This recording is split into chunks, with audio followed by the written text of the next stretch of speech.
రాష్ట్ర ప్రభుత్వం యొక్క బుద్ధి లేనితనం వల్ల ఒక మెట్రో లాంటి బంగారు ప్రాజెక్ట్ అంటే ఎయిర్పోర్ట్ మెట్రో ఆనాడు మా గవర్నమెంట్లో 2023లో శంకుస్థాపన చేసి టెండర్ చేసి మొత్తం 33 కిలోమీటర్లు రాయదుర్గం నుంచి ఎయిర్పోర్ట్ దాకా 24 నెలల్లో పూర్తి చేయాలని 2023లో ఆనాడు మేము శంకుస్థాపన కూడా చేశారు కేసీఆర్ గారు.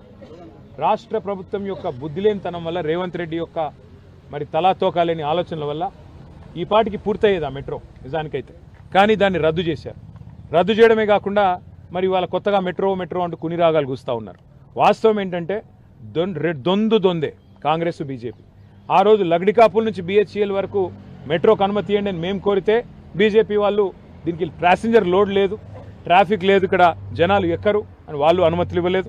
ఎయిర్పోర్ట్ మెట్రో మేము ప్లాన్ చేసి కేంద్ర ప్రభుత్వంతో సంబంధం లేకుండా టెండర్ చేసి ముందుకు పోతుంటే రేవంత్ రెడ్డి గారు వచ్చి దాన్ని రద్దు చేశారు. సో హైదరాబాద్లో 70 కిలోమీటర్ల మెట్రో పూర్తి చేసింది బీఆర్ఎస్ అయితే గత 2.5 సంవత్సరాలుగా ఏమీ చేయకుండా దున్నపోతు నిద్రపోతున్నది కాంగ్రెస్ ప్రభుత్వం.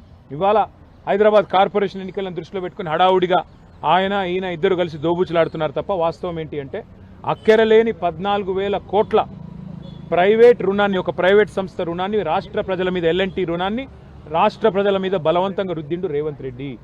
ఇవాళ BHEL నుంచి లగడికాపుల్ దాకా మెట్రోకి పర్మిషన్ ఇవ్వండి కేంద్ర ప్రభుత్వం, NDA ప్రభుత్వం. అంటే ఇద్దరు కూడా హైదరాబాద్ ప్రజల మీద మరి కోపంతో, వారికి ఓట్లు వేయలేదు, సీట్లు ఇవ్వలేదన్న కోపంతో ఈ కార్యక్రమాలన్నీ చేస్తూ ఉన్నారు. మళ్ళీ నేను చెప్తా ఉన్నా, వీళ్ళు ఇంకో 2.5 ఏళ్ళు ఈ డ్రామాలు చేస్తూనే ఉంటారు. తిరిగి మళ్ళీ బీఆర్ఎస్ అధికారంలోకి వస్తేనే హైదరాబాద్లో మెట్రో పరుగులు పెడుతుంది.